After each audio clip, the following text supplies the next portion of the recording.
Word of God. We look at words in the Word of God, and we assign our own understanding to it. One of those words is love.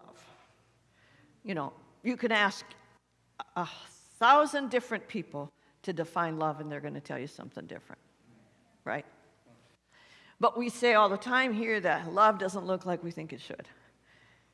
So we don't want to define love based on what we think. We want to let the Word of God define it. That's the point of what I'm saying. So there's other words, so many of the words in the Bible that we read a word, and because of our frame of reference or because of our experience or what we've been exposed to, we right away assign a definition to it. So I could use the word fire. Right away, everyone in here gets an image, because that's what our brains do. God's given us our brains, our imagination, to formulate the image within us. And so, you know, Pastor Steve was ministering on the fire of God last week and talking about the refiner's fire and coming into God's presence and allowing that fire to change us. And so part of my heart has been just seeking God about that fire. We know in Hebrews it says our God is a consuming fire. Our God is a consuming fire. And if you know what the word consume means, it can mean destroy. It can mean eat up. And so right away, we can get this image of God burning things up. But if you heard Pastor Steve's message on Sunday, it was about the refiner and how there's a fire that purifies. And so that's the kind of fire that God is. He's the kind of fire that purifies. And what purification does, it really does remove things from our lives that we don't want any part of. So I think tonight we're going to talk a little bit about a man that has gone through that process. There are several men in the Bible that you can read about and begin to understand. They went through that process with God. They met him as a consuming fire, and they reverenced him as such. So right away, you can start thinking about different ones in the Bible. For example, you can think about Elijah. Elijah was tripping out.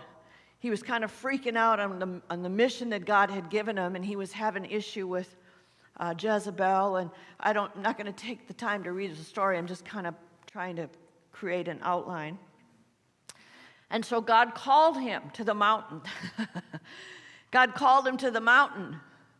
And so right away, when I'm thinking about that, I think about Moses. Moses was called to a mountain, right? Well, sometimes you can be called to a mountain. That can be a place that takes some effort to get to, right? A mountain can take some effort to get to. I have to confess, a lot of times in many of the accounts of mountains, I thought they were like 10, 12, 14 feet high. My husband and I just took a few days to get away, and we were in the mountains, and there is a mountain that's 14,000 feet. Hello. 14,000, you know. And so I'm always imagining, even when Jesus took his disciples to the Mount of Transfiguration, I'm thinking, dude, that must have taken 2 weeks to get up there. You know, but really the Mount of Transfiguration happened like the potato chip here in, was that Palomar? The potato chip where you climb up. It's only about, what? Sherry, you've done it. You haven't done potato chip? It's on your list. Okay, well, I read about it, and it wasn't as high as we think. It was a great hill where Jesus took his disciples, but it just probably took a few hours. It wasn't like a day's journey or, you know, but it was a place away. It was a place away. Anyway, so thinking about the fire, I was just reflecting on the fire of God and how Moses saw the burning bush and the bush wasn't consumed. But the interesting thing about that account is that he stopped to look. Did you catch that? He stopped to look. He saw something going on over here, and he said, let me see what this is all about. And when he did, God spoke to him. See, sometimes stuff is happening, And we just go, oh, that's just whoever. Oh, that's just whatever. And we could be missing an opportunity to have a visitation from God where God could speak to you out of that place, right? God could speak to you like he did Moses. Moses got his mission right there. He stopped to look at why that bush was burning and why it wasn't consumed. So that's another man that came in contact with fire. And then there's Ezekiel. Ezekiel, he had an open vision, and it said that he saw 4 faces, a creature with 4 faces that came out of the fire. Some of the things we read in these books can really, if we're thinking like a man, but if we read with our hearts and we let God begin to show us some of these pictures and ask him to reveal it to us, understanding comes. So tonight, the man that the Lord wanted me to highlight is actually John. John was the brother of James, and he's a disciple of Jesus. Now, I confess I didn't know very much about John before I started on this endeavor to really learn more about him. Really, all I knew is that he was a hothead. He and his brother James both were called by Jesus sons of thunder. So he was a hothead. I thought, man, we're all in good company. I mean, don't look now, but there's a whole lot of hotheads in this room, I happen to know. I mean, we could all put our hands up and say, yeah, that's been me from time to time. I'm not saying we live in that place, right? But we're in good company if we think about, I've heard some testimonies, so I have an understanding from many of you. Don't look now, just keep straight ahead. But I have an understanding from many of us, I'm included, that we could be hot-headed. Just drive with me once in a while and you'll find out. She can testify. I don't ever drive when he's in the passenger seat. He drives when I'm in the passenger seat, but I drive and she's in the passenger seat. She can tell you. But I do better because I trust God to help me. All right, so we're talking about John tonight a little bit because he had a lot to say. He had a lot to say to us. God gave him a really important mission. I'm really overcome about the things that he had to say. He wrote the gospel according to John. And remember I mentioned Ezekiel, and Ezekiel saw the creature with 4 faces. One of the faces on the creature was an eagle, and that represented the Gospel of John. Because John wrote from the perspective, and the reason he had the face of an eagle, he wrote from the perspective of Jesus Christ being the Son of God. The other perspectives were written for different audiences. There was an ox that represented the tireless servant. There was a man, Son of Man. But tonight we're talking about John's perspective. And he was portraying Jesus as the Son of God. And now what does this have to do with fire? Well, it's interesting to note when you go back and look at even Elijah, where he was called from God to meet him on the mountain.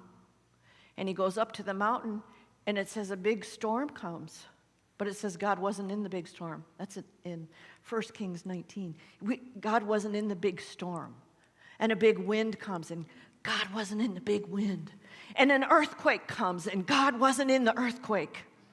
See, God called Elijah because he wanted to talk to him, but he wasn't in all those things. Then it says the fire came, and he wasn't in the fire.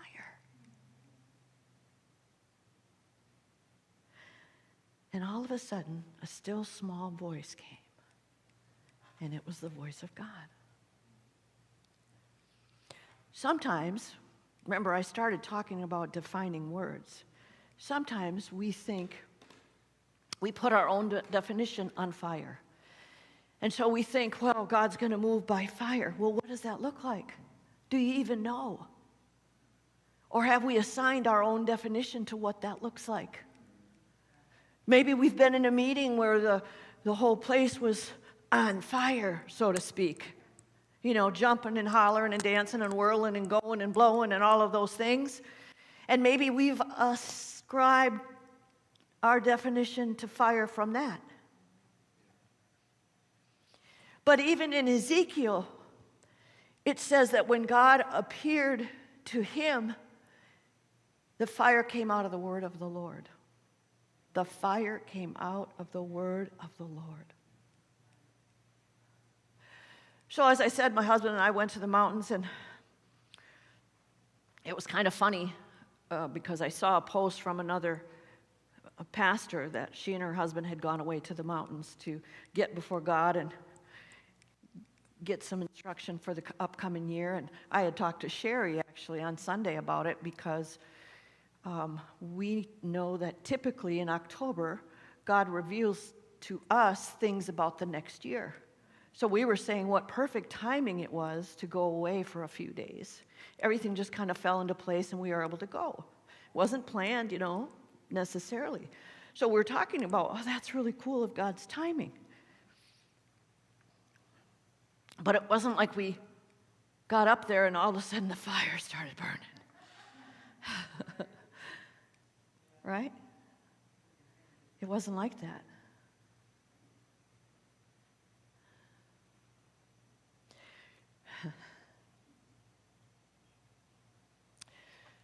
So, I'm learning as I go in my journey with the Lord that the fire is in the place that you connect with Him.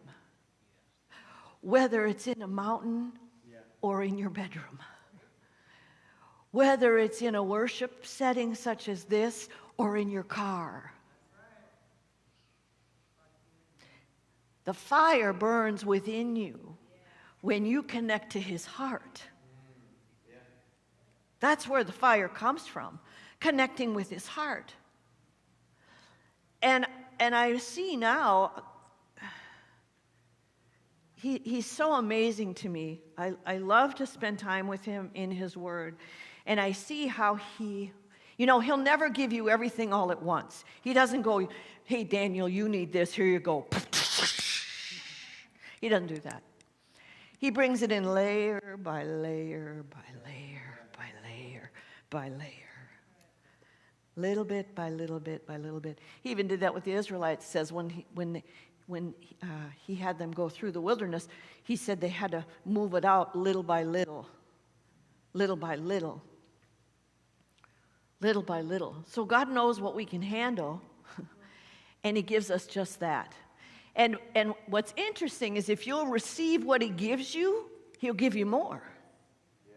Because He's building that foundation. The Bible tells us we're changed from glory to glory to glory to glory as we behold Him. See, first we come to Him with open hearts, open faces. We're not hiding from God. We come to Him and we say, okay, give me what you got. Because we're not keeping anything from Him. But if you recall, last month we talked a little bit about bitterness and how it can happen to us just because we get the wrong thinking about things. We may have some expectations about God or what God's told us, and when we don't see it happen, we kind of get disappointed. And then disappointment starts to gnaw at us. And then we start looking, and we use Miriam for an example we talked about. I'm not doing a whole lot of review, but, we use Miriam to say, wait a minute, God, this is not going down the way I thought it should go. None of this is according to my plan. And that's really what it is. Or we could go, it's that man you gave me, or that woman you gave me, if they would only. Or that church you called me to, or that job you put me in. Or that situation I lived through. And we start to get Stuff. And that stuff clogs us up. But see, I know he already dealt with the bitterness and has been. And so now he wants to impart things because he can. Yeah, because there's space. There's space. Space to receive what he wants to give us. So we're going to spend a little time in the Gospel of John. You know, John wrote this book about probably, you know, all the scholars will argue about this, so I'm not even going to take you to task on this. If you think I'm wrong, that's fine. But thereabouts 30 to 35 years after the crucifixion is when John wrote this letter. Like I said, you can Google it and you're going to get a whole lot of different opinions. But it just shows that the things based on when Jesus was crucified and on all of those kind of things, just for your own information, that's where John's coming from, about 30-some years. But that's when it was made available. But really, how long did it take him to write it? I mean, I happen to think he didn't remember all of this. God imparted it to him. But who's to say he didn't have a scribe, because many people did. Many people had scribes. That was their job, and they were like, take good notes on this situation. Did you hear that? Did you hear what he said? Write that down. Don't miss a thing. You know, I mean, there were scribes that had that occupation. God called people to be scribes. But so, fact remains, it's not like he was writing this as it was happening that we know of. But it was available about 30-some years after. You say, well, what's that got to do with it? Well, it's kind of interesting, the things that were highlighted in light of when it was presented. So I want to start, we're going to start at the back of the book and work backwards a little bit. Can I get a tissue? Thank you. Thank you very much. So we're starting in John chapter 21. And we're just going to go backwards a little bit. The context of this is when, after Jesus was resurrected, he appears to them at a lake, and Peter had said, I'm going fishing. And his men went with, and many of the disciples went with him. So they're out fishing, and Jesus appears to them. And then they have a discourse. But I'm just right now highlighting some of the things that John has said. So Jesus had talked to Peter about his future. And then Peter wanted to know about John's future. And so Jesus straightened that out. But in verse 24, John says, this disciple is the one who testifies to these events and has recorded them here. This is the New Living Translation. So this disciple, he's referring to himself, John.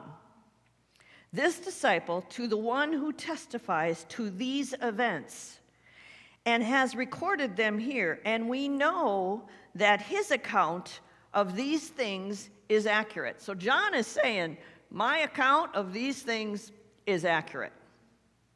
Okay? Then he goes on to say, Jesus also did many other things.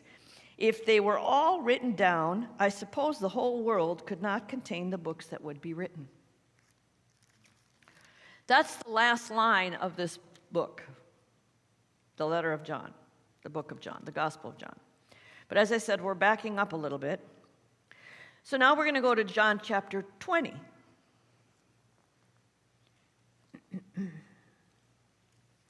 John chapter 20, starting with verse 30. The disciples saw Jesus do many other miracles or miraculous signs in addition to the ones recorded in this book. But these are written so that you may continue to believe.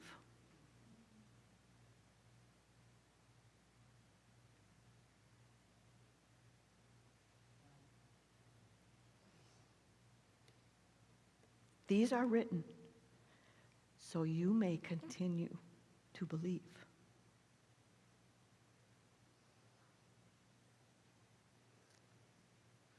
that Jesus is the Messiah, the Son of God, and that by believing in him, you will have life by the power of his name. See, John wrote this on purpose. And there was a specific reason he wrote it.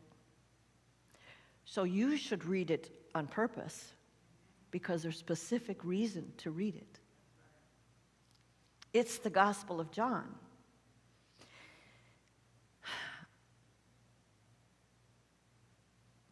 And we should read it like we never read it before.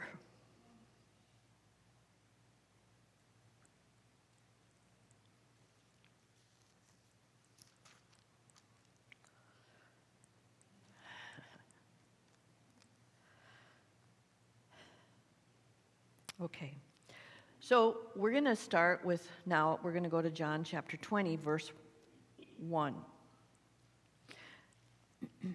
No, I'm wrong. Actually, we're going to go to 19, and we're going to start with verse 33. Excuse me, 35. John 19, 35.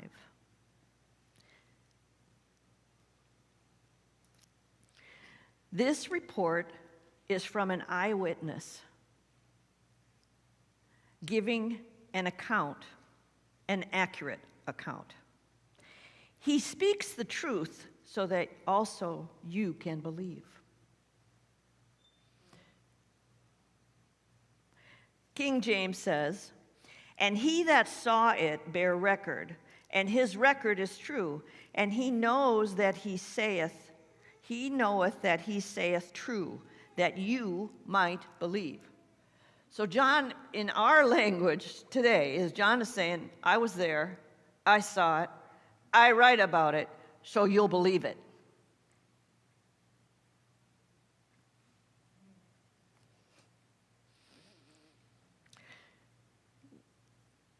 Again and again he said, these things are written, these things are written, these things are written. What things? What things is he talking about? He was talking about the life of Jesus, his crucifixion, and his resurrection. He included it all. In the beginning of the book that he wrote, so that we would believe, he says that Jesus is the Son of God. And then he gives details on the crucifixion, but he gives details on the resurrection.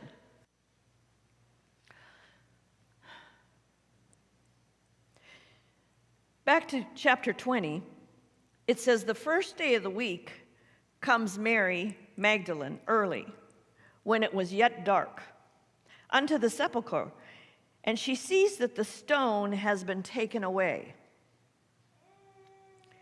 She runs and she comes to Simon Peter and to the other disciple. That was John. John is the other disciple referenced here. The other disciple whom Jesus loved. And she says to them, they have taken away the Lord out of the sepulchre, and we know not where they have laid him. New Living says, they've taken the Lord's body out of the tomb, and we don't know where they put him. Peter and the other disciple started out for the tomb. They were both running, but the other disciple outran Peter. So John and Peter are running to the tomb after hearing from Mary, and John outruns Peter. Okay? And he reached the tomb first. He stooped and looked in, and he saw the linen wrappings lying there, but he didn't go in. Then Simon Peter arrived and went inside. He also noticed the linen wrappings there, while the cloth that had covered Jesus' head was folded up and lying apart from the other wrappings. Then the disciple who had reached the tomb first, John, also went in, and he saw and believed. He saw and believed. What does believe mean? Accepting as truth. He accepted what he saw as truth. He's alive. For until then, they still hadn't understood the scriptures that Jesus said, Jesus must rise from the dead. Then it says, then they went home. So they go home. But Mary, she's still there. She went and got him, brought him to the tomb. She's still there. Now, I wasn't going to take the time to read this, but during worship, he encouraged me to go ahead and read it. So I'm going to. Mary was standing outside the tomb crying, and as she wept, she stooped and looked in. She saw two white-robed angels, one sitting at the head and the other at the foot of the place where the body of Jesus had been. Dear woman, why are you crying? The angel said to her. Because they've taken away my Lord, she replied, and I don't know where they've put him. She turned to leave and saw someone standing there. It was Jesus. But she didn't recognize him. Dear woman, why are you crying? Jesus asked. Who are you looking for? She thought he was the gardener. Sir, she said, if you have taken him away, tell me where you've put him, and I will go and get him. Mary, Jesus said.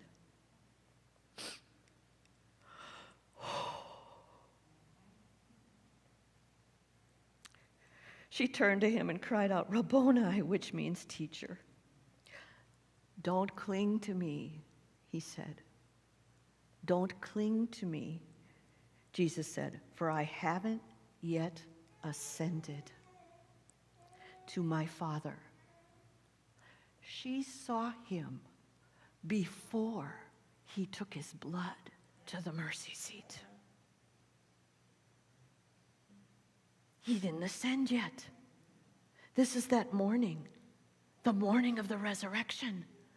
She saw him right after he resurrected. It's kind of like she interrupted the resurrection.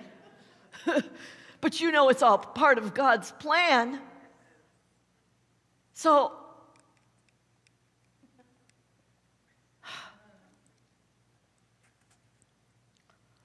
don't cling to me. I haven't yet ascended to the Father. But go find my brothers and tell them, I am ascending to my Father and your Father, to my God and your God. Woo! Look at all that. He tells her right there. Mary Magdalene found the disciples and told them, I have seen the Lord. And she gave them his message. Relate to Mary a little bit, huh?